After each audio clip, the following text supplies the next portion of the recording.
said there's 50 participants, and the host has to admit you before you can talk, though.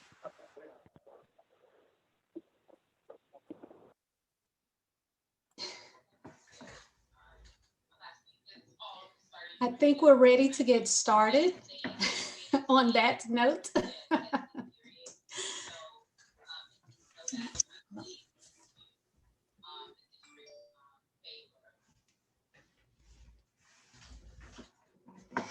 Okay. Good evening. I am Danielle Crutchfield Cummings, member of the Arkansas Black Hall of Fame Board of Directors and chairman of the Distinguished Laureate Lecture Series. Thank you for being here this evening. This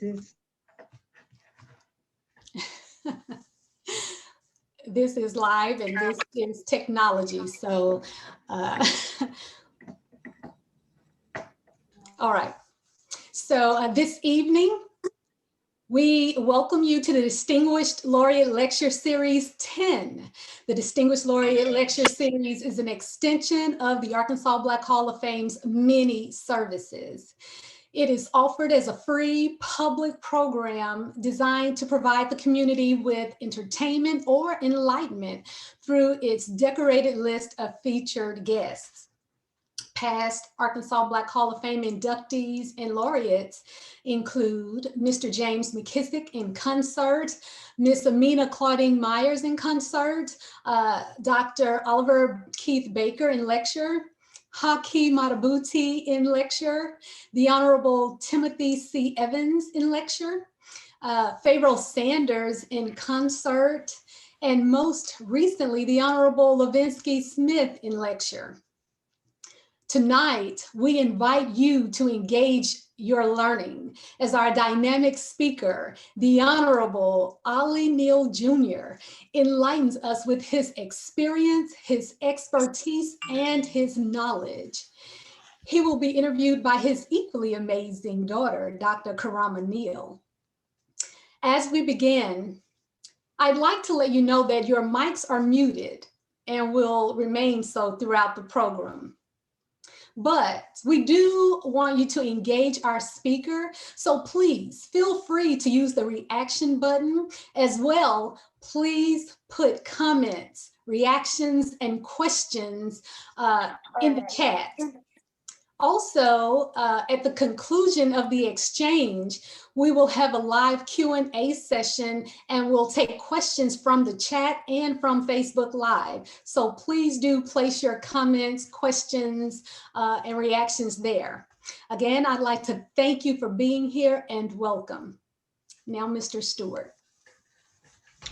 Thank you, Dr. Cummins, for your leadership.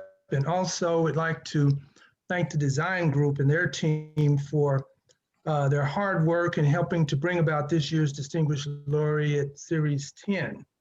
We are so pleased to present this event tonight and to expose you to the brilliant mind and the intellect of our Distinguished Laureate and speaker for the night, the Honorable Olly Neal Jr. My earliest memories of Olly Neal was through his work as the executive director of the Lee County Cooperative Clinic in Marianna in East Arkansas in the early 1970s.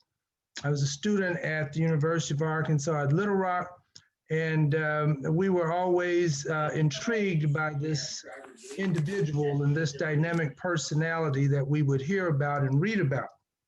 Where as his work in the with the clinic, he was an outspoken advocate for healthcare for Black people and poor people in the healthcare desert of the Delta region of our state. Neal was also an important part of the economic boycotts that took place in the area against white merchants protesting for social and economic justice. To me, he was our Huey Newton or our Eldridge Cleaver. He was our Black Panther. In the 1990s, Judge Neal moved from community organizing to politics, where he took on some of the political giants of the time in the area in which he was running. He became the first Black prosecuting attorney in Arkansas, He was appointed to the Arkansas Courts of Appeals. He was a noted civil rights activist, political agitator, and advocate for the Arkansas Delta. Judge Neal and I discussed earlier, he was a farmer. He's no longer actively farming, but he has farming in his blood and in his spirit. In 2014, he was inducted into the Arkansas Black Hall of Fame. Our moderator tonight is also someone who knows our speaker intimately. Is his daughter, Dr. Karama Neal, and I've known her all of her life. We are both members of St. Andrew AME Church here in Little Rock. Dr. Neal is the president of Southern Bancorp Community Partners and is an advocate for social and economic justice. Would you please join me in welcoming our panel for tonight, the Honorable Judge Olly Neal Jr. and Dr. Karama Neal. Let us welcome them to this Arkansas Distinguished Laureate event tonight. Dr. Neal. Thank you so much. It is a true pleasure to be here this evening. I'm grateful to Dr. Cumming, to Mr. Stewart for this invitation, for your decision to honor my dad in this way. And it is in some ways an honor, it's very much in ways an honor for me to have this opportunity to interview him. So I'm grateful for this opportunity and looking forward to this conversation. So we'll start just sort of thinking about the theme of tonight. The theme is Outspoken, a legacy of speaking truth to power. And so I'm getting my dad on the screen so I can see him. Excuse me just a second as I move him forward. So Daddy, you all, I remember when you and your co-author, Jan Reed, were writing this book. And I remember when you were having many discussions about what the title would be. But I don't remember how you settled on the title. I wonder if you could talk about how you settled on the title of Outspoken itself. Well, I'm not sure this is complete on that, but I can tell you that we noted in each of the chapters, something was involved where I probably opened my mouth to express an opinion or to object to someone else's position. And so it just got to be an outspoken, everything in there was just sort of reference to my outspokenness. And I think we came to that in a discussion with our publisher, with Jan and me, and I was quite pleased. I thought it was a good title. I would definitely agree that it is. I wonder if you could share a story of one of those times you spoke truth to power, one of those times you were outspoken. Yeah, let me talk about a time, just mention a time when I was, I considered myself fairly young. This was in 1970. I was 29. This is our first year to integrate the schools in Mariana, to fully integrate them. And we'd had something called freedom of choice or something like that. That was kind of just something to try and put off integration. The schools actually became one school, one high school for all students and one elementary school and down the line. And I remember that at a meeting in August, the chairman of the school board, who was perhaps one of the most influential persons in Lee County, his name was Lon Mann, was introducing the principals of the several schools. And he started with the high school, where we were very concerned because he introduced the principal, who was a guy named Blankenship. We were concerned because Blankenship was a recent bachelor's degree, and the principal of the black high school, his name was Johnson, A.C. Johnson, who had a master's and some study beyond the master's. But in any case, he introduced Mr. Blankenship, introduced the principal of the middle school, Mr. somebody, Mr. Ronnie, I can't remember his last name now, introduced the principal of the kind of, I call it the upper elementary school, Mrs. somebody. And then he got ready to introduce the one black principal who was over the lower middle school, that is first grade, kindergarten through third grade. And he said, Emma Davis. Some of you might know Emma Davis. She's deceased now, but her daughter lives here in Little Rock, Dot Davis, and Dorothy, Dr. Dorothy Davis. I stopped the meeting because I felt that Mrs. Davis, who was somebody I'd known since 1949, was deserving of a title as much as any of those people. She had a master's degree, and we weren't going to tolerate it. And so we stopped the meeting, my colleague and Sterling King and I. And when we finished, Lon Mann reintroduced her as Mrs. Emma Davis. Emma Davis, that's right, yes.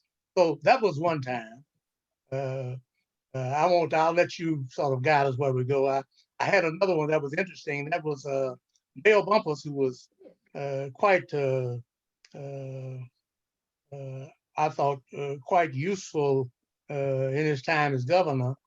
From my perspective, Dale Bumpers once said that he had no idea what to do with the folk in East Arkansas. He didn't understand the race relationships. As you know, Dale came from Charleston, Arkansas, and some of you might know that the Charleston schools integrated in 1955.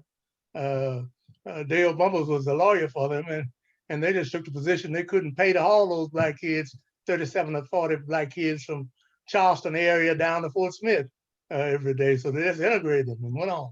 But Dale put me on something called the Arkansas Health Planning Council.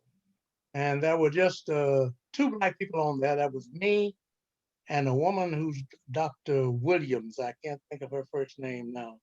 But in any case, we asked in the first meeting, I raised the issue of whether or not the Black Medical Association, called the Arkansas Medical, Dental, and Pharmaceutical Association, ought to be represented. And we got some nice chatter from the folk in the leadership, and it went on. And the next meeting, we met each month there for a little while as we tried to get off running. And the next meeting, there was nothing in the minutes about that. Again, I thought it was embarrassing to Dr. Williams, but turns out she had more fire than I did, because I stopped the meeting. And before we started the meeting back up, there was a call made to the governor's office, and Jimbo Jones, some of you remember him, Jimbo was a pharmacist here, was president of the Black doctors that year. That was in 71. Black doctors, it was doctors, it was medical doctors, dentists, pharmacists, optometrists, that whole series of medical people. And Jimbo was appointed that day, and then the meeting resumed. So those were times when I think there was some outspokenness, and we were on to a specific point. We weren't just screaming because we wanted to hear ourselves scream. I really appreciate you sharing both of those stories. So I'm glad you took the time to share them both. And I think it's a really nice juxtaposition, because one is, something that maybe a lot of people wouldn't know about. It's a local school board, it happened a while ago. It's not, might not be something that a lot of people would know about, but it was just as relevant and just as powerful as the second example that you shared that, had to do with the governor and state level. It's really important as we think about how we learn from your story, that we recognize that there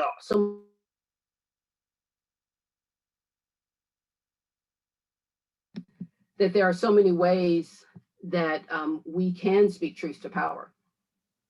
So I'm assuming I'm still audible.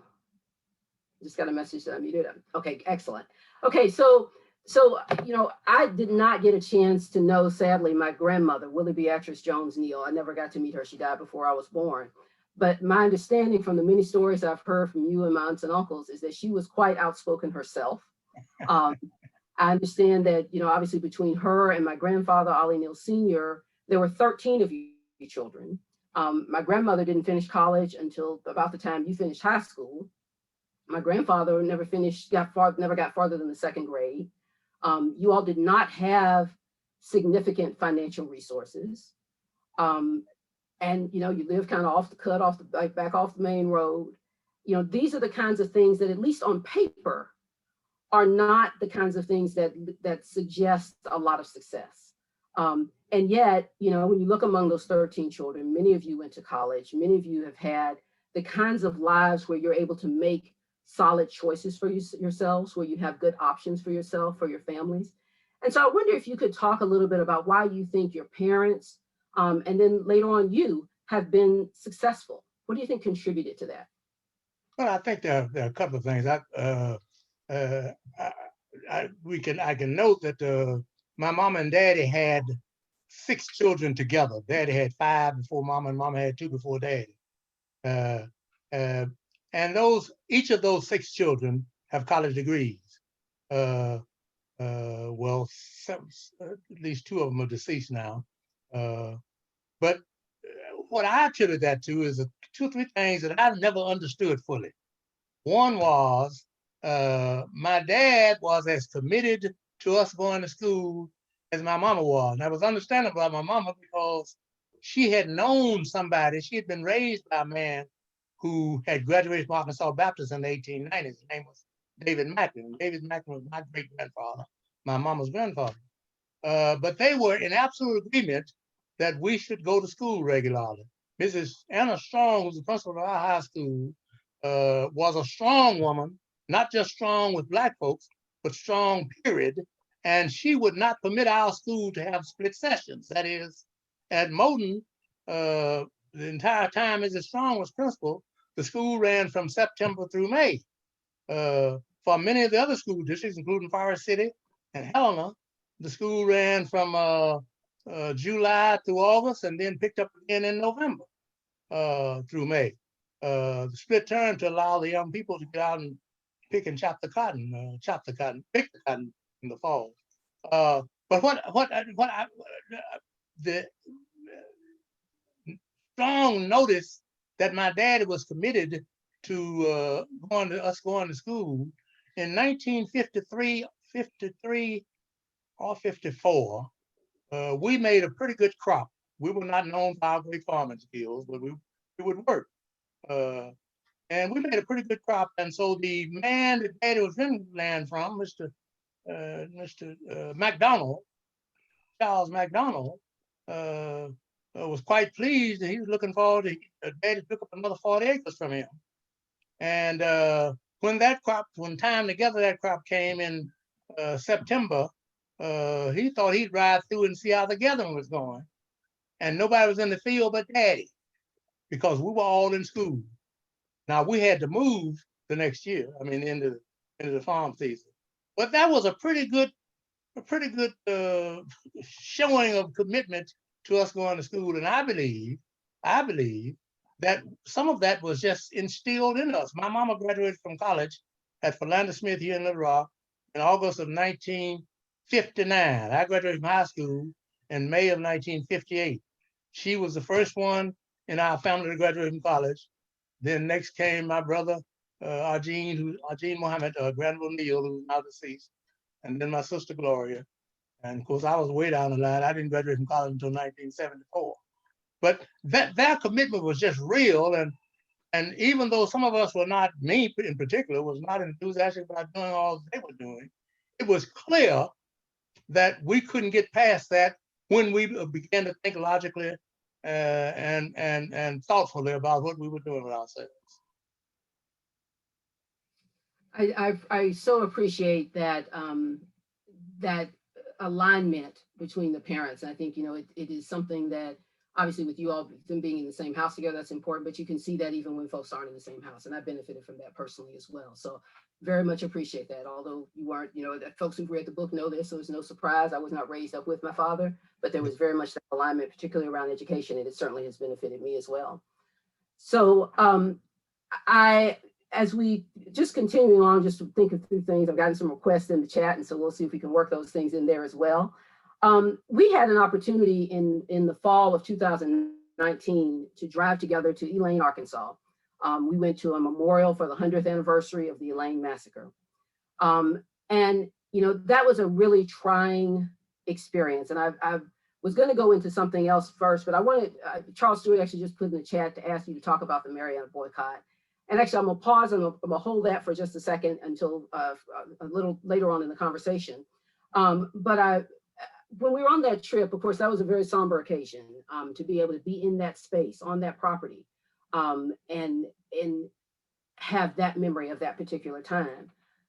I will say though, one of the highlights of the trip and one of the things that was a little bit more fun was on that drive through rural East Arkansas, seeing you point out, so we just be driving along chit chat and you would point out the window and say, we built that water tower, we built that sanitation system, we built that. And this was during your time as part of the, leading the National Demonstration Water Project. I wonder if you would share a story about that time and that work. Yes, that was one of the good fortunes. I gotta say this, lots of people found ways to be helpful to me as I came through my working days, and particularly sometimes people who had good reason to be a little angry at me. I met some guys in DC in 1971, and we all, that was a program in Virginia called the Demonstration Water Project, and they were doing some good work building water and sewer systems in low-income rural communities. And we decided to work with them and expand the project to be a national program. And we created the National Demonstration Water Project. I actually worked in 28 states. I served as its president for 2 of those years, running all over those 28 states during the time I was in law school. But in any case, the Marvel Rural Water System, and that's the system I was talking about when we were riding down D-Lane, was a special system because we worked with a guy, as many of you would know, the communities all over the Delta, if you wanted to talk to somebody who had some authority in the community, it was almost always white. No question about that. We were dealing with a guy named John Wesley Hall. Old man John Wesley Hall. His son now is the county judge over at Phillips County, Clark Hall. John Wesley Hall was the thing I liked about John Wesley Hall, and that's the way I talk about him to anybody who asked me about him, was that all of his ways and actions were to be considered offensive and racist, or racially offensive to most people. But the thing I came to respect about John W. is he never, ever, ever, ever told me a lie. And that got to be a kind of a tool I used to decide who I was going to try to work with and depend on. I couldn't depend on whether or not they treated me with all the wonderful graces of social equality. The question was, could I depend on what they said they were going to do? I had a similar experience with Shug Banks involving the water project. Shug Banks, some of you may know, was a county judge up in Mississippi County. His son lives here in Little Rock. He's older than I am, I think, just about. Chuck Banks, some of you will know him. But that water system down in Marble, I remember we said that when we were doing good work in the state and it had gotten some notoriety, and John Wesley Hall came to me around and see me about doing and then put that 1,600 connection system together in Marble, the biggest we did. And I looked at what he had and had an engineer to come in and look at it. And we noted that it did not include over 1 or 2 Black folks.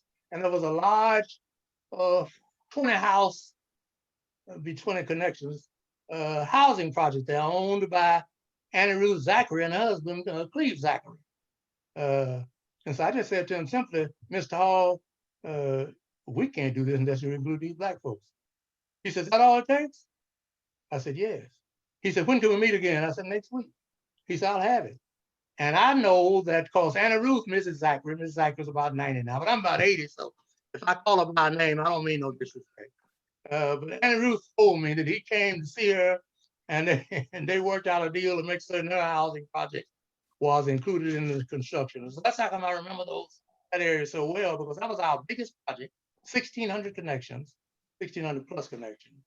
And that's why we were able to say to a man who generally thought Black folks didn't have no use in terms of the way he talked. But he said, is that all we need to do? Is make certain we include all the Black folks in the area? I said, that's right. And so he came back with that deal the next time we saw him.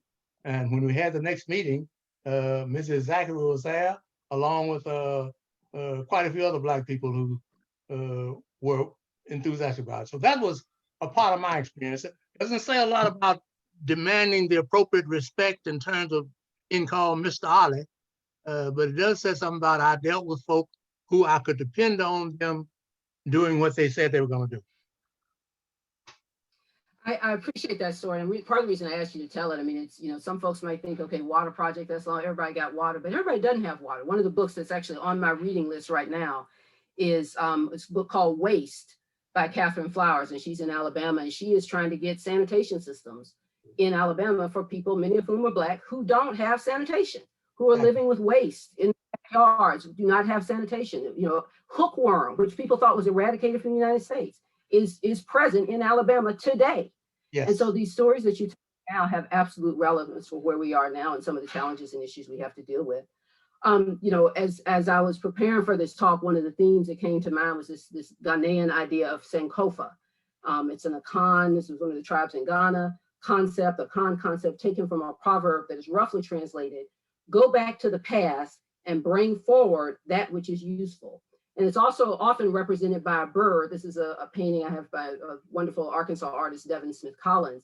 And it's often, this idea of Sankofa is often represented by a bird that is facing forward, but is going back to pick up something that's valuable so that they can bring it back to the future. And so as we think about this book, your book, Outspoken, in your life and the stories that you're sharing, I think part of the way I think about this is how do we make this relevant? How do we understand this in the context of today?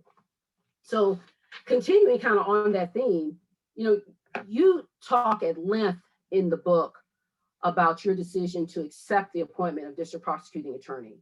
And I imagine that had to be something you probably had to wrestle with a bit, because you were going to be in a position of having to prosecute the very people oftentimes you had really staged your life on helping, oftentimes young Black men. And I'm wondering how you reconcile that and how you think you've been able to maintain, why you think you've been able to maintain the respect of so many people during that time and since that time. Even Kamala Harris, who is a prosecuting attorney, has gotten a lot of flack in some ways because of some of her work. And so it's not something you can just sort of ease into and ease out of. So I wonder if you could talk a little bit about how you think that you've been able to maintain respect since then.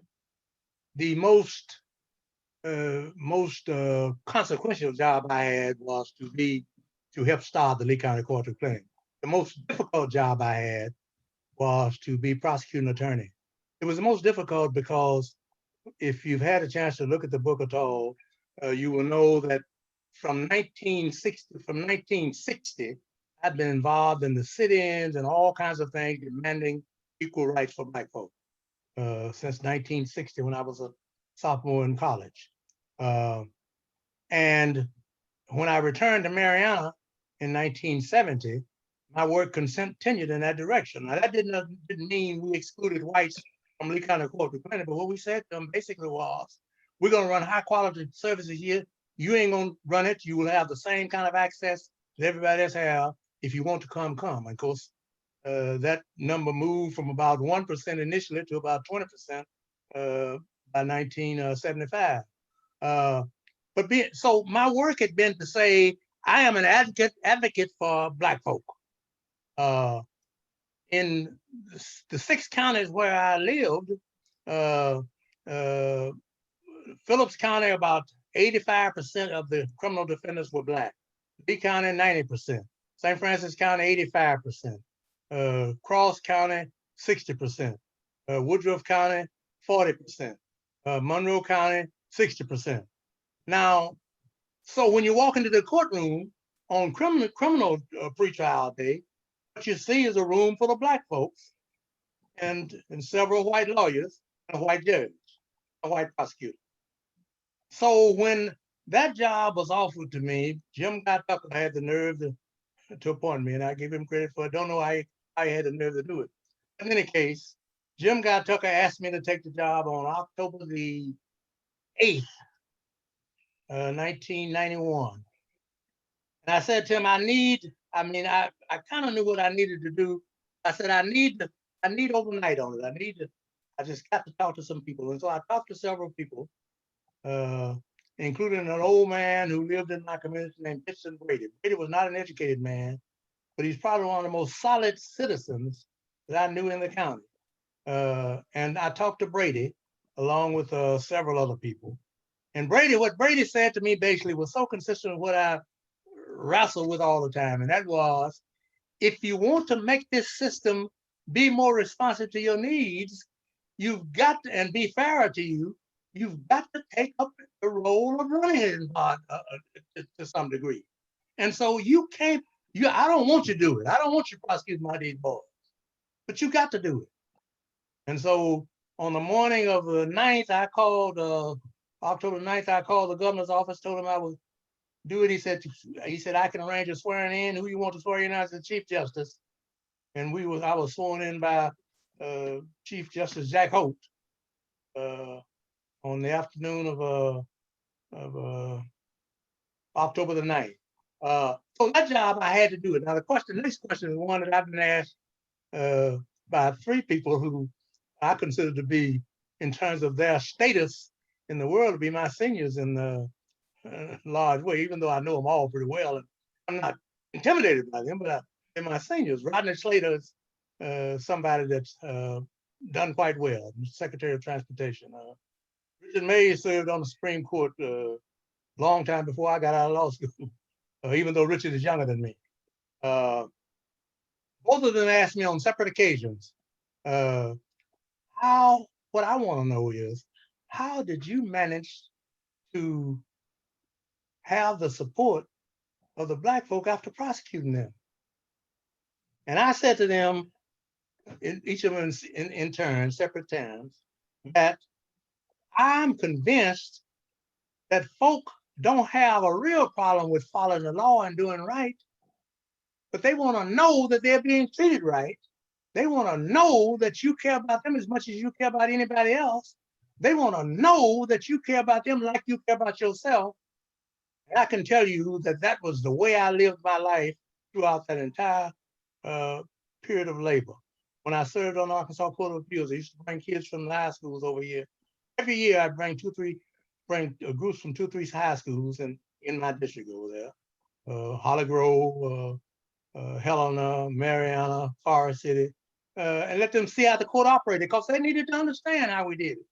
I think that there's an old statement, I don't have it down just right, but it says something about people don't care so much about how much you know till they figure out how much you care. I think, and I don't say this in bragging, but I think that I cared about those folk in East Arkansas, and I think they knew I did, because I think my conduct showed it. Yeah, that makes a huge difference. It makes a huge difference. And I appreciate you sharing that story. This summer, or last summer, I guess, summer 2020, we saw a lot of protests related to the ongoing problem and prevalence of police violence and killings. Your book explores the protests. We had a question earlier about the Marion economic boycott. I wonder if you could, and you're involved in the sit-ins in Memphis. I wonder if you could talk just a little bit about that Marion economic boycott, since that was a specific request, and talk to me about talk to all of us about what you think your experience there offers, if anything, for today's protests, because a lot of the problems are very similar. We've made some progress, but we haven't solved everything. And so I wonder if you could talk about what lessons, if any, we should take from your experience, particularly at the Marion economic boycott. The Marion economic boycott was a unique experience. It was not very unlike the Memphis sit-ins, the other struggles later on in Memphis when Martin King was killed. I was in Memphis at that time. What was unique about Mariana was that Mariana was like an island. The governor of the state, when I came home, I came home in January of 70. In January of 71, Dale Bumpus became the governor. In 70, when Winthrop Rockefeller was the governor, and Winthrop Rockefeller was trying to be supportive of what we were doing over there in the Delta. When Dale came, he just was lost. And I'm not putting him down. I think he was a good governor. I think he really did well. But he was at a loss as to what to do with the folk in the Delta. He said as much. And so Mariana was a unique situation, and I don't suggest that it is a perfect example for all to follow. What made Mariana unique was it was an island. It was not a part of the state, so to speak. And so we had folk running to the governor, but the governor was ignoring them, so to speak. We have a list of all the many meetings that the Citizens Council group had with the governor. but he didn't, because if he became involved, we can't been able to figure it out. So we had to, there was no line of police authority that we could go to and depend upon to, if things got really bad. What I mean by that is, if something happened to one of us, it just happened. It was like the old days, because nobody cared. The sheriff was not somebody who had any interest in what we were doing. So what we had to do is establish ourselves as being, there were several of us who were Vietnam vets, and we had to establish ourselves as saying, quite simply, we believe in nonviolence, but we are not going to have our people brutalized. If you come at us, we're going to pay you back every time. Now, that is not something that's an example for others, but I'll tell you what is an example for others. If you're going to provide leadership in this kind of activity to try to change communities, if you're not willing to suffer the same consequences that those you lead provide, you are not going to be successful in the long term. Folks don't care so much about how brilliant you are unless they know you really care about them. So the boycott was the Mariana boycott. Somebody asked me, I dealt with people, by the time I became prosecutor in 1991, we had a sheriff of St. Francis County named Dave Parkman. Now, Dave thought he had a right to slap any, excuse my crudeness, and I know you don't like this on the TV. He had a right to slap any nigga. Now, I was not going to be slapped. I mean, I was not going to be slapped. My commitment to nonviolence didn't include that. And so Dave and I had a little confrontation in his office on one occasion. And I explained to him what I would do to him and was prepared to do it at the time. Now, is that something that could be done now? No, absolutely not. Because even Mariana now is a part of the state of Arkansas. You know, the state of Arkansas has got some interest. They took over the schools over there. So, but in that era, we were an isolated area. Mariana had managed to dodge all interest in the civil rights efforts. Even Helena had some involvement in '65 or so when SNCC had some involvement. Marvel had some involvement. Mrs. Gertrude Jackson worked with John Walker in the late '60s. Mariana had nothing. And so it was a little different. I don't suggest it for anybody because I don't think it was healthy. My first place, my life was on the line. There was a young man hired to take me out. We know he was paid a $500 advance. He was anticipating an additional $3,000, $3,500 to take out me and Prentice, my brother Prentice. And what we had to deal with him was, he's a black guy. We had to simply explain to him that what he was doing was dangerous. He probably need to move out of the county. And he did. Now, there was nobody beat him up. Explain to him, this is not tolerable. So that is not something that can be repeated. I tell it only because getting through some of these things is such that we have to understand them. We're going to figure out how to make sure they don't happen again. I don't know what's happening in this country now. I do know that I'm a little worried because of the clear involvement of police, both retired and active, military, retired and active, that are involved in what this nation recognizes as something bad, the riot at the Capitol, the capital of this country. And the number of people who tend to be supportive of where they are. That causes me great fear, great concern. I don't know where we're going, but I do know that people like Stacey Abrams must have as much protection and support as she can be provided. And I think she's getting it. And I think anything less on our part is foolish. I thank you so much. And I feel like there's so many other questions, and I know we're close on time, but hopefully we can get a few more things in. One of the things you mentioned as you were sort of ending up that question, I don't know where we need to go. And you and I talked a little bit about a book that offers a path. I know when I moved back home after Arkansas, about 12 years ago, after 18 years away from home, many people couldn't understand why I would leave Atlanta to come to Arkansas. And there were a number of factors, but I think that I was open to that in part because I saw you come back. I saw my mom come back to Arkansas. Another book that's on my list to read is Charles Blow's new book called The Devil You Know, A Black Power Manifesto. And I just want to read a quick excerpt from that and ask you to respond to it. He says in his book, the proposition is simple. As many Black descendants of the Great Migration as possible should return to the South from which their ancestors fled. The mission begins with the states, which are the true centers of power in this country, and as such control the lion's share of the issues that bedevil Black lives: criminal justice, judicial processes, education, healthcare, economic opportunity, and assistance. So I haven't read the book yet, it's on my list. But I wonder, as you think about your own return to the South, as you think about the answer to the question that you just posed, what do we do next? How do we proceed? I wonder how you would comment on Charles Blow's proposition that Black folks ought to return to the South as a means of building political power, economic opportunity, and driving social change. All right, the first thing I'm gonna say to that, I agree, but the first thing I'm gonna say to that is something that will probably shock some of you. My view is that, as I describe my friends in East Arkansas, Mariana, Lee County, St. Francis, Phillips, my friends who are most redneck are generally the folk who are most honest with me. I talked about John Wesley Hall earlier. Now, Clark knows I feel this way, so I'm not putting him on Front Street. But I had a lot more confidence in John Wesley than I did in his son, Clark. And Clark is a much nicer guy who will never say anything to you racially insensitive. Never.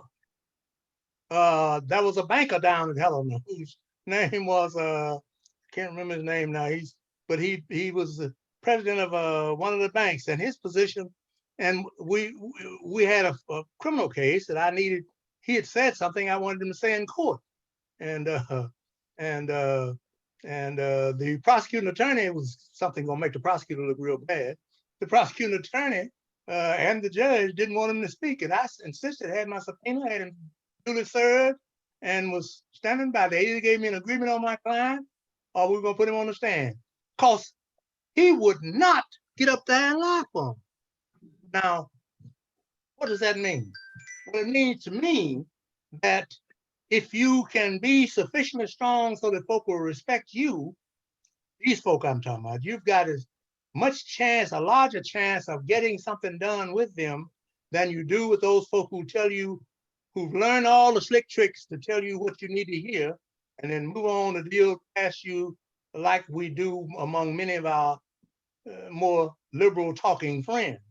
Now, what we are doing now, and this sort of relates a little bit to the work you do with the air property. What we're doing now, though, is we're letting it get harder and harder for that to have real meaning. The basis of any economic and political power in farm country is land. And these are, we're not talking about Little Rock where all you need is a $500,000 house. We're talking about where if you've got 300 acres of land, you're in better shape in terms of having some influence than that $500,000 house owner in Little Rock. We're letting that get away from us. I don't know if I assume we still have enough time, but if you check the records, we've gone, I don't have numbers for my counties over there, but I have numbers for the country. We've gone from back in the early 1900s from 18 million acres down to 3 million acres of land. But if we could reverse that sum, that is, figure out a way to hang on to the land, use programs, federal programs to save the land. I've found that these folk who talk to us like, I want to say, call us all kinds of names, once they come to respect you, are much more reliable than some of my more liberal talking friends. I can get some things done in Mariana now that some of my friends in Little Rock can't get done. Mariana just doesn't have the resources. And that's because I think I was respected because I was not intended to be a boy. But I certainly was going to do what I said I was going to do. So I agree with Mr. Blow. I've read some excerpts from his book. I think that we need to take advantage of this land ownership there's no more land being built in this world. The population is steady rising, population of the world. That larger population requires food, clothing, and all those things that come from the farm, come from the land. We're not going to own any of it if we continue the rate we're going. So yes, I think that's something to that. Yeah, I agree. And I think it's interesting. You talk about they're not making any new land. They're also not, with the land we have is going away because of climate change and the sea level rise. We actually have less land now than we used to. And so I'm looking at Danielle and hoping I can ask maybe one more question. If y'all give me a little more time, I got a whole list I'm missing. But I wanted to thank you for that thumbs up. I wanted to just talk about sort of going back to your book, to Outspoken. Some people might look at you and Jan Reed, and I saw her and so many other people I know who are in this conversation. So really appreciate everyone for being on the Zoom this evening. Some might consider you and her sort of an unlikely team for writing your memoir. I know that in the process of writing it, because I would see you when we talk about it, you all had many, many deep, difficult, often conversations in order to write this book. And I know those conversations continue now, even after the book is out. I wonder if there's an example of a conversation that you'd like to share, and if you could talk a little bit about what you've learned from the ways you all communicated, because you all are different people. You don't share necessarily the same history. But I wonder if you could share something about what you've learned in that communication process that might help all of us as we think about how we face difficult, challenging conversations that could lead to healing around race, around class, around politics, around caste, around all these kinds of really challenging issues that I think so many of us wrestle with. I'll try to be brief. I met Jan Reed in 1969, and we worked together till June of 1970. And I came to believe that she was as straight and without tricks, schemes, and devices as anybody I could meet. So when the idea came to write, I knew she wrote well because that's a part of what she did when we worked together in 70. I was quite willing to go forward on it, quite anxious to go forward on it. I wanted my baby brother, Prentice, to write, but I can't find him. Prentice is an English major from UA, he was AM&N. But in any case, one of the things that we still learn, Jan and I talked every Tuesday for at least an hour for 5 years before the book was published. We may have missed 2 Tuesdays in that time. But one of the things we still learn is something about each other. I know she has learned. I remember she said something to me the other day, and I don't think she'd be offended by me putting this on. But we talk about the politics now a lot. And we talked about how important it was for the police to not put their knees on folks' necks. We talked about how important it was for folks to be able to get jobs. And then I started talking about the heirs property stuff that you're doing and the fact that folks need to build wealth. And that was something that she, as a very liberal, very supportive white woman who had been raised middle class, had just never thought about. The building of wealth so that, suppose I owned 500 acres of land over in East Arkansas, you'd be fairly independent, but I don't. So yeah, we still learn from each other. We talk about I've got a couple of people in Mariana that are not real Trump supporters. One lady I communicate with she communicates with me every day on social media. My first thought was, I knew her family, knew her husband when he was living, and knew how they dealt with my folks when I was fighting with them over there. I'm not got. And Jan said, well, wait a minute, what is in her head? And I'm beginning to think that, yes, she's a big Trump supporter. But I'm not gonna cut her. I'm gonna keep talking to this lady because I think she's trying to understand where did this crazy person, Olly Neal, come from with these crazy ideas? And I owe her at least as much. I'm gonna try to understand where she comes from. I think I understand some of it. I think that's helpful. It is, you see so many organizations and groups who are wrestling with these issues, who really do want to make progress. We have to figure out how to have those conversations. And I feel like from what I know of Jan, and certainly from what I know of you and the conversations I've had with you all independently, it's just been really nice to see what that has meant for you all. And it's really a model, I think, for so many of us. So thank you for sharing that. I've gotten the go ahead to go for a little while longer, so I appreciate that.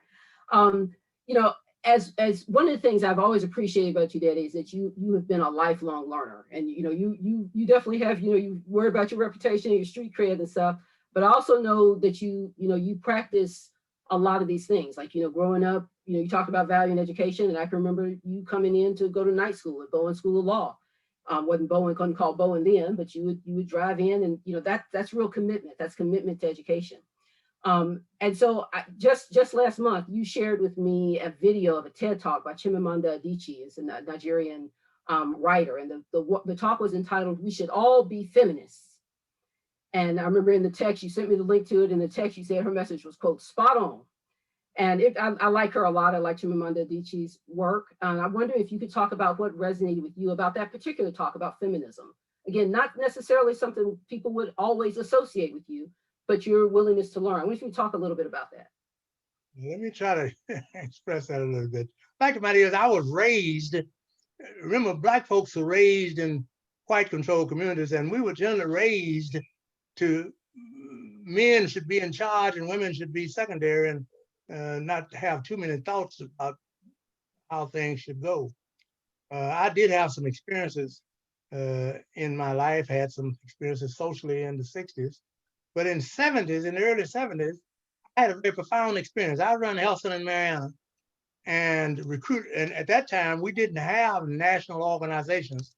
Lee County Corporate Clinic was the first health center. It was the first one in Arkansas, and one of the 5 or 6 first in the nation. There was one in Mississippi that we sort of emulated at Mount Bayou, Mississippi. So we had to recruit our own doctors. I'm running all over the country trying to recruit doctors on the phone, trying to be intelligent sounding, whatever. I looked up in 1973, and I had 4 doctors, and all 4 of them were women. And my director of data collection and that whole bit of administrative services was a Little Rock woman named Cecilia Ewing.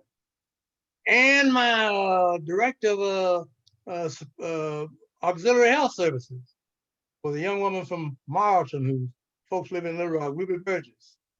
I had 1 male in my cabinet, in my sort of senior cabinet, and that was a pharmacist named Alan Schwartz. Now, I started thinking, wait a minute, these women, hell, I can't be thinking about how these women are doing more than I am. And so it sort of made me think a little bit. And so when I saw that pod, whatever that is, that podcast or that TED Talk that you were talking about, my first thought was, how can we afford not to let these women do all they can do? Because if we could have solved all these problems, us fine, intelligent, strong-willed men would have already taken care of it. And so we've got to find a way to work with these women as equals. And when they are better, with the superiors. Of course, there'll be many of those occasions.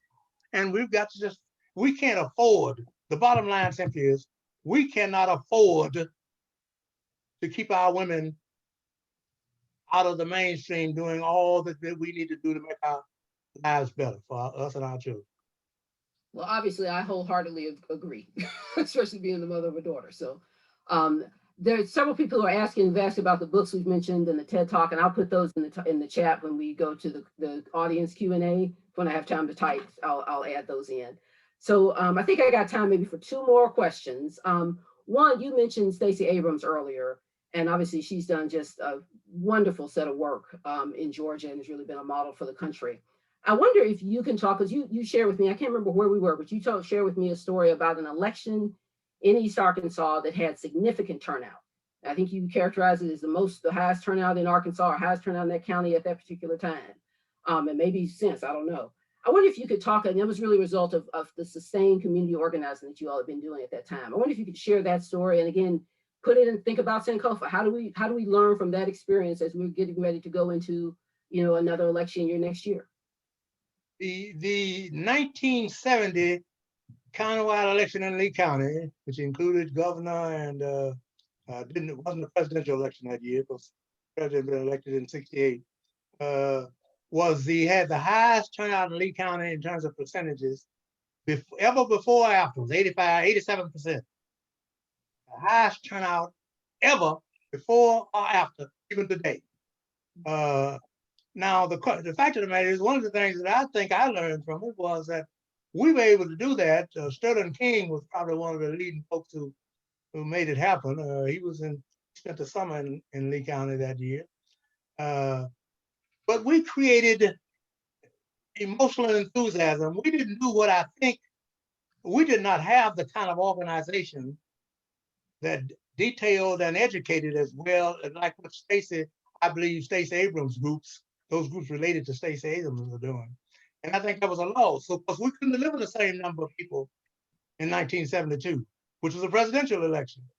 That was the 70 election. What gave us the emotional impetus is, for the first time in Lee County's history, we had a black man running for county judge and a black man running for county treasurer.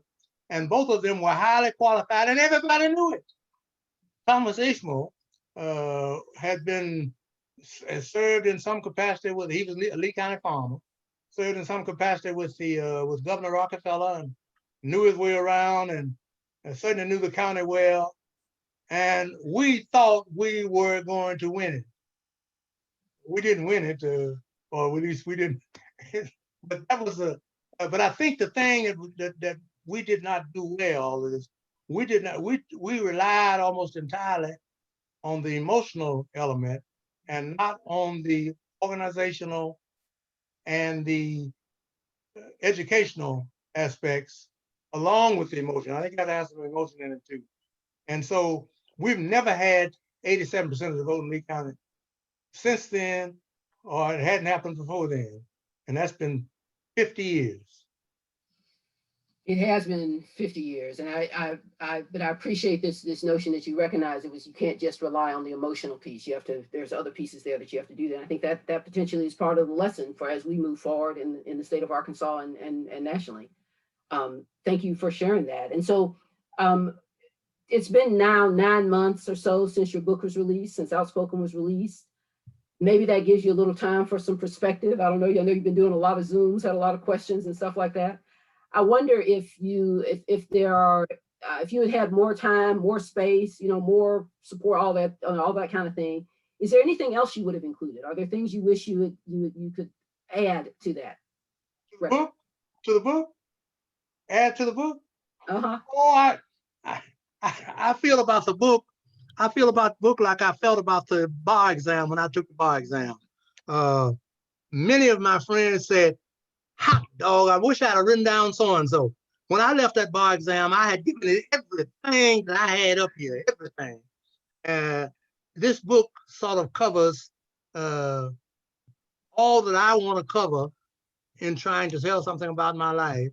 I don't mind talking about those side things that I mentioned, but I don't think I think the story of what my experiences were, and at least what I learned from that, and some lessons for others, but sometimes it's not a lesson, it's a lesson in what you ought not do.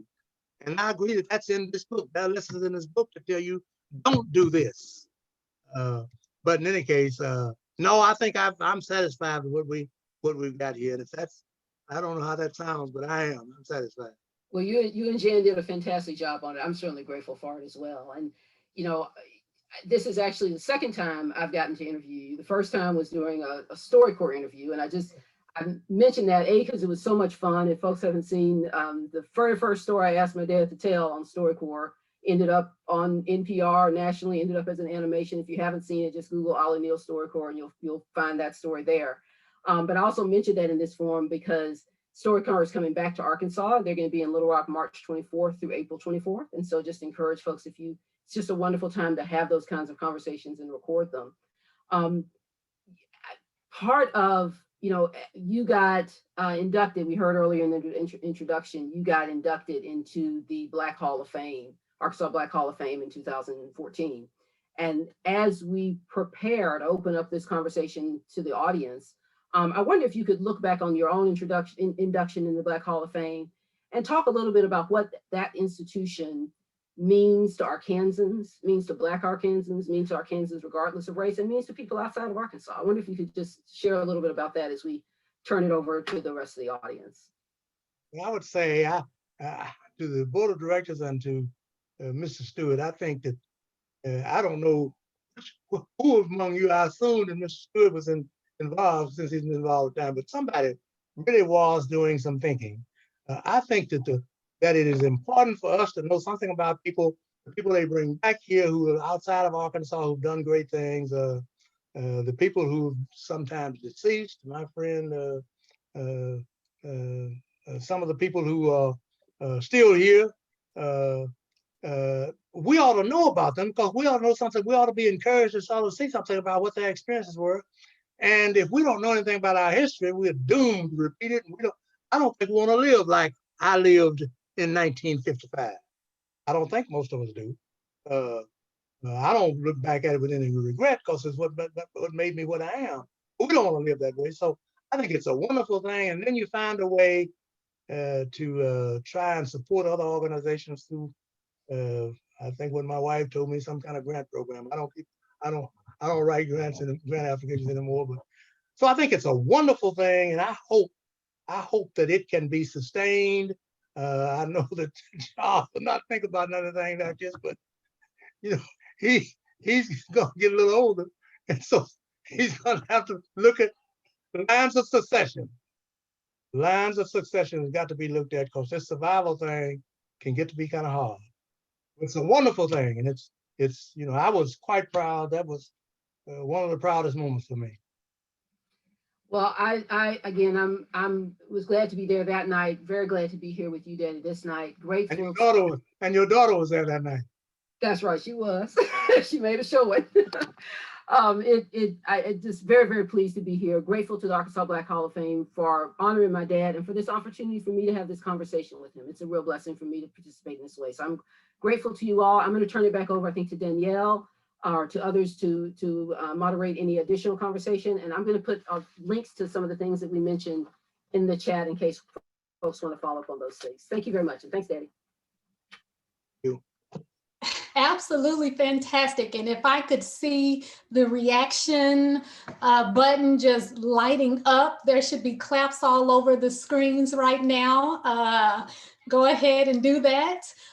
There are questions in the chat, just a few. Someone, I'm not going to say names because I don't want to mispronounce anyone's name, but there's a question here that says, I would be curious to hear Mr. Neal's perspective on bridging the gap with the youth of today and his generation. In what ways can the contribution of Mr. Neal and others be influential and impactful with the youth who may be out of touch? Let me start with a little line that I say frequently to some of my friends that are still trying to do things in the community.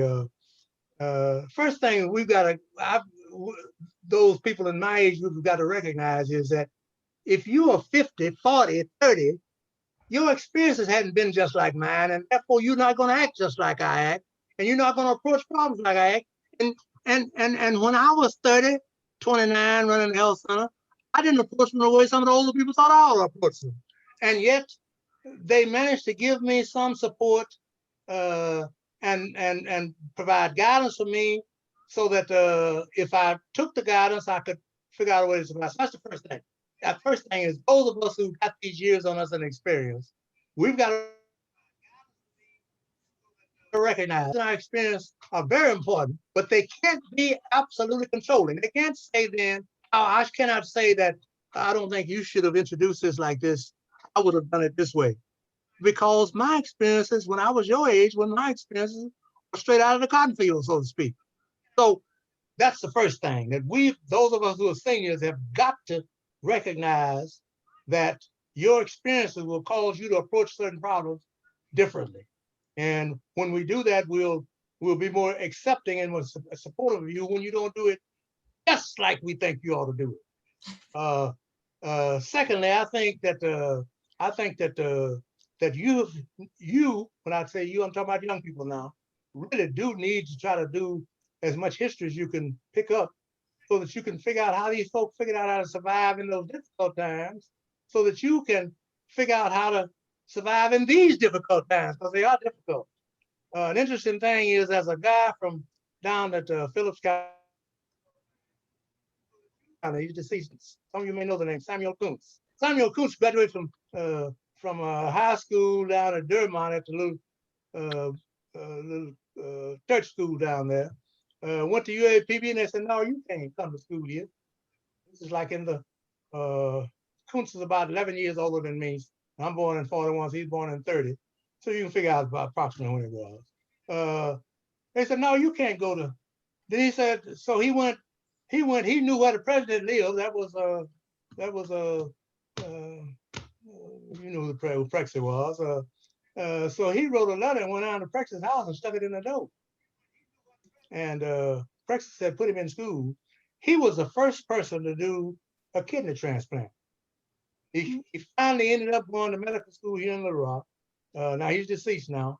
But we should know that these kids figure out a way to do that. I mean, these folks figure out a way to do some things then, so we're not ignore them completely. That's on the other side. That's on the young folks. Figure out, like, for example, my daughter talked about us going to college. I never thought my mom and daddy should find a way to send me to college. Never thought that. Now it's a different era, I know, but I never thought that. And so when kids say stuff like, well, my mom and daddy didn't help me enough, that's how come I didn't go to college. No good excuse from my perspective. But parents do have to be more responsible now than they were back in that regard than they were back in my day. So we've got to sort of be a little bit more respectful of the role that each has had, considering the circumstances from which that generation came from. Okay, thank you. There's another question. There was a time when the Arkansas Court of Appeals had 3 judges who were Black and 3 judges who were women. Now there are 2 judges who are women and 1 judge who is Black. Do you see any difference in the opinions the court is issuing? I think I don't read all the opinions from the Court of Appeals, to be quite frank. And I don't because when I retired, I really did want to relax and just do things like I did. You remember, I was not born into law, so to speak. I didn't go to law school when I was in my 20s. I was 37 when I graduated in law school. So the law was just one of those interval type careers that I had. But I think I see, the interesting thing is I keep up with the Supreme Court just a little bit more. And one of they had up until last year, up until January, they had 4 women and 3 men. Mm-hmm. And I knew all 4 of those women, 2 of whom I had served with on the Court of Appeals, and one that I had worked with very closely. She was a clerk on the Court of Appeals when I was on the court. And the other one I knew as a professor and administrator over at the law school. I find that even those, this will turn some men off. I've got some men friends who get mad at me, but I was glad to see those 4 women on the Court of Appeal, on the Supreme Court, even though none of them were Black. I was glad that 2 of them were what I consider, I've said this to one of these judges who's kind of my friend. So she knows this is not offensive. And they were young girls in their 40s. Because I believe that the young people have potential for learning some things that some of us older folk just can't get in our head. I'm glad I learned to appreciate women being equal to and superior to me in 1973, rather than trying to learn it now. So I think that we've got probably more conservative judges in terms of their political philosophy, but I think we've got, at least on the Supreme Court, we've got some judges who are, I think, open to ideas. One of the judges who I consider to be a very conservative judge recently led the court in putting out an instruction, and this may not make any sense unless you're a lawyer, but we have something that some of us lawyers believe is that judges and juries have something called implicit bias. That is, they come to court with a bias. Yes. One of these conservative justices actually led the charge in having an instruction on implicit bias being introduced to be used in court trials. Now that is a step that I don't believe any of I'm talking about the guys my age now that I serve when these guys are my friends, you know, John Stroud, all the older guys, would have never considered nothing like that. But she's a young woman in her 40s. It made sense to her. Now she's very conservative, so I'm not telling you she's going to sit up here and say, let's make certain that well, anything. But so yes, I think that we're getting a little bit more conservative court. But if we get these young people in and we work with them a little bit, some of them will actually do some things that'll make for a better social order. Okay, here's a question. In 2015, the first conference on the racial disparities in the Arkansas criminal justice system took place. You provided the closing remarks. The report given at the conference focused on how race, education levels, sentencing practices, and mental health histories affected incarcerated Blacks and whites to determine if racial disparities existed. Thinking back on that report, how much has changed since then related to the disparities and the differences between the races? I don't think we've had a lot of change. I think what I tried to do in that presentation was, and I think, again, I'm kind of my style is to really try to, my view of politics is the art of the possible. Now, I want things to be perfect, but I recognize most of the time they ain't gonna quite be perfect. So I get as much as I can. And I remember at that conference, I remember saying to my white judges, these are all my quote friends, end quote, that I have some experiences that tell me that I've got to figure out how to wrestle with what goes on inside of my head based on my life experiences. And you got it too. So don't, when I tell you you're kind of treating my folks bad, don't think that I don't understand that this is part of what you grew up with. I remember reminding folks that when I served as prosecutor, I had at least several. The first thing, when I got to be prosecutor, I still would go to meetings, community meetings, and so forth. And I had a group down there, Helen at the church, and 2, 3, 4 kept saying stuff like, "But it's gonna get better for us, ain't it?" Yeah, we're gonna be fair. And so finally, after that question came in 4 or 5 different ways, a guy still said, "No, Olly, you know what we're talking about now. What you need to do is send a bunch of them white boys to jail and let our boys go." Well, that's not quite how you got to try to make this thing look better. See, we could teach these black boys to be complete damn fools. That is, that they got a right, because I've got a black prosecutor, they've got a right to do what they want to do, including mistreat our people. So you can now, I can't promise to do that now. What I will do though, is I will guarantee you that I will do my absolute best not to give any white boy any better treatment than I give any black boy. And I did used to actually think about occasions when I would see a white boy out there. I remember we had a white police officer down at Helena who was, with schools had integrated and the kids were dancing and the little black boy was dancing with his daughter. And he was one of the parents, chaperone. And of course, these kids don't know how they're supposed to dance way off. They were kind of hugged up pretty tight. And it drove him crazy. He couldn't stand it. So he snatched the boy away. Well, now, nothing, he wasn't right to do that. And so we charged him. But my friend said, you need to charge him with a B felony, because you got him. He's a police officer, not a likable police officer now. You got him, charge him. But no, we can't do that. I've got to charge him with evidence sort of support there.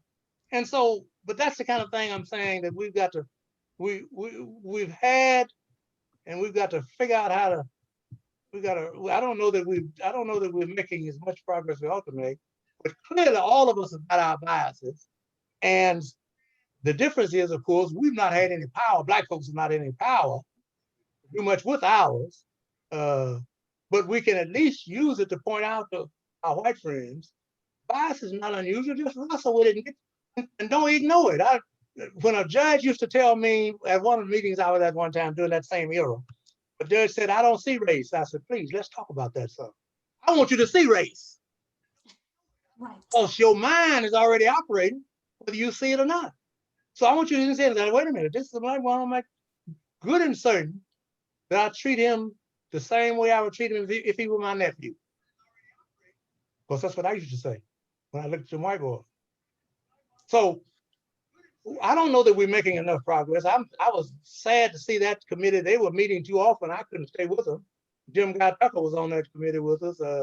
And Jim Guy's my friend. Some of you know he appointed me to a couple of positions. But Jim Guy and I couldn't keep up. And part of, I think, it's not doing as much as it could do. We had a 5-ball running that commission. She moved back to Boston. Audrey, I can't think of her name now, but in any case, I don't know whether they're doing much good now or not. I think we've got a lot of work to do, but we've got to recognize that we've got to find a way to be effective, not a way necessary to let somebody know we're mad. Being mad ain't accomplished very much of anything. Thank you for that. And there are so many positive comments in the chat, and I'll end your questioning with one light question. If your book was made into a movie, who would you want to play your character? Some of you may know Marion Barry. Marion Barry was the mayor of Washington, D.C. one time. He was a friend of mine. We were involved in the city-ins in Memphis back in the 60s. They're doing a movie with Marion Barry, and apparently Murphy, what's that boy's name? Eddie Murphy. Eddie Murphy is going to play Marion Barry. I don't know. I hadn't thought about that, but I thought it would lean toward, because he's getting too old now, because I want to be a young man. What's the guy's name that played in the movie, the tough guy? He does an ad for, I can't think of his name. I don't know. I hadn't thought about that. That's interesting. I'll think about it. Call me back again. I'll have something for you. Sounds good. Thank you so much again for enlightening us this evening. And thank you, Karama, for being the perfect pairing here. I'll turn it over to Mr. Stewart for a wonderful presentation. Thank you. Thank you so much. And let me express my appreciation again to Dr. Karama Neal and certainly to Judge Neal for an incredible evening. And I'm just watching the chats and the very positive comments just light it up. So I hope that, I don't know all the technology, but Judge Neal, I hope that we're able to capture all of those for you. But again, to commemorate this night, we have a tradition of presenting this crystal trophy to our presenter. And so this, I was going to try to get this to you on Sunday, and the weather caught me.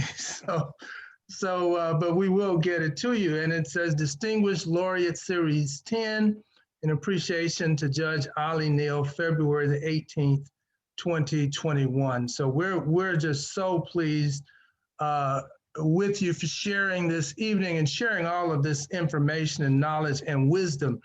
As I listen to it, I'm thinking that there has to be, we need to start looking for a forum to present on a more regular basis this intergenerational transfer of knowledge and wisdom that I think so many times we don't get. And so I'm so happy with the presentation tonight, and I know our audience has been. And so just thank you both for a wonderful, wonderful evening and a great conversation. Let's give them applause. And thank you, Dr. Cummings, for doing a tremendous job again with this. And I have a couple of announcements before we close, just to let you know that our grant cycle for 2021 is open from February the 1st through April the 1st, 2021. And for information on it, go to our website, arblackhalloffame.org, or to the website for the Arkansas Community Foundation. And we also would like to announce that we are preparing for our 2021 Arkansas Black Hall of Fame induction ceremony and show. And we know all that's going on. And so we're hoping that we will, in fact, be able to have an in-person performance and induction at some level. And we will follow the guidance of all of the medical experts and so forth as we do that. But the date that is set is October the 16th of 2021. So again, we are keeping our fingers crossed and everything. So I think that's all that I have. I want to again recognize our board for the support that they continue to give. We have a group of I think 15 volunteers who work as hard for the organization for free as they do for pay. And so we're most appreciative for that, and that's what keeps this going. And to Judge Neal's point, the thing that keeps me up at night is knowing that we have to put into place a succession and sustainability plan, and that's on our drawing board, and we do plan to get that done in 2021. So thank you, and I think your point is well taken for that. I think that's all that I have. A thanks to all of our audience, all of those who joined in, and I do know that we have people from all over the country who have joined this session tonight. It's a very, very important session, and we thank you very, very much to each of you for the part that you played in this tonight. I think that that's all I have. Dr. Cummins, do you have anything else? Well, there are a few people on Facebook who are tuning in, and they have suggestions for your character. We have Samuel L. Jackson. That's what I was talking about. Denzel Washington. There are several names popping up here. So as you ponder that, I know that the audience is helping you. Thank you so much. And on that note, we appreciate everyone for tuning in. We thank you so much, Judge Neal. Thank you so much, Dr. Karama Neal. And we bid you all adieu. Good night, everyone. Thank you. Good night. Good night. Thank you very much. Thank you. Thank you. Good night. Good night. Thank you all.